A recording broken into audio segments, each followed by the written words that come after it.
As schools began reopening last month, one of the questions was how working parents would navigate the challenges of providing for their children who were in the kindergarten to sixth grade range, on days when they would not be attending school in person. Many schools adopted a hybrid model where 2 or 3 days a week students were in class, but the rest of the week were learning remotely, perhaps from home. But that would compel an adult, often a parent, to be on hand to help them stay on track and keep up with their class instruction in a whole new way, and often online, while the parents were juggling work commitments as well. In August, the state peeled off $12 million from its federal CARES Act revenue to bolster the school-age childcare system to support children and youth in the kindergarten to sixth grade bracket who need a safe place to be during remote school learning days. Childcare hubs have been set up in many Vermont towns to supplement existing after-school programs, and one recently opened in Manchester at the Park House at the Dana Thompson Rec Park. Tia DeMarco, the program director there, showed us their setup, which currently has 10 children enrolled, but has the capacity to handle up to 30 children. Messy part of the classroom for eating area and messy activities as in painting, fuse beads, Play-Doh, anything that's going to be messy we want on this floor rather than the nice rubbing here. Yeah, so this is our little area. We're still work in progress, but I think we're going to get there.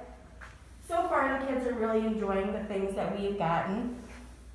They are working really hard on the work that they have been bringing in for school.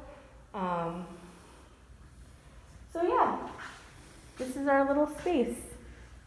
Vermont After School, a statewide nonprofit organization, along with the state's Department of Children and Families and Let's Grow Kids, another statewide nonprofit, is overseeing the new hubs being set up around the state, including the new one in Manchester. Holly Morehouse, Vermont After School's executive director, described what's going on. So that has been there. I think what happened with COVID was that when schools closed, it suddenly became a problem for everyone, for every family, right? In every community. It was no longer just some families or just those who couldn't afford it or didn't sign up early enough, or those who didn't have extended family members available to get kids to places. It really became a problem for everybody. I think part of why the state stepped forward, I assume they were getting a lot of the same calls that we were getting from concerned families, from business owners and employers who were hearing from their employees that they weren't going to be able to come back, to work in person because they didn't have a place for the kids to be.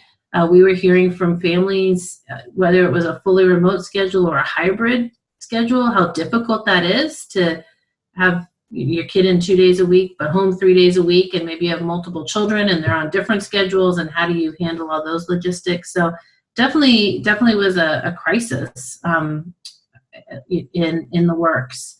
Jackie Myers and Michelle Myers-Prouty operate Myers-Prouty Children's Campuses Incorporated, which is running the Manchester Childcare Hub at the town's rec park. Right. It's not just after school. It's for when they're not in school. So most kids are only going back 2 days a week.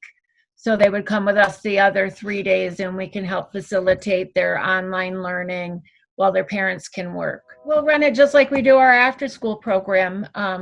The kids will typically have their own schedule of when they have to be on for their Zooms or their Google Classroom. We help them log on, make sure they're all set. And if they need help, we'll support them. If they don't have any classes or any homework, we have lots of activities and items there to keep them busy. They're really good about giving us the building. Yeah, I we're mean, really that's really the hard part for us. It's finding the space. And centralized, where, like in Bennington, where some families can drive or walk, and they can't. There's up there it's a little different, but in Bennington we've had a lot of rents really high in Bennington. It was very generous of the town. Yes, it was. Yeah. This is a huge. Yeah. They're saying we'll only be there till January 1st. That's how long the hub has been approved by the governor, because we don't have to follow all the license and regulations for these 3 months. we have to follow the basic ones, but we're pretty much exempt from everything. So as of January 1st, we'll leave the space unless the governor extends that. About 30 hubs are now in operation across the state, and there's room for more students at the Manchester hub, while schools are still dividing their days between in-person and remote learning. For the GNAT-TV News Project, I'm Andrew McKeever.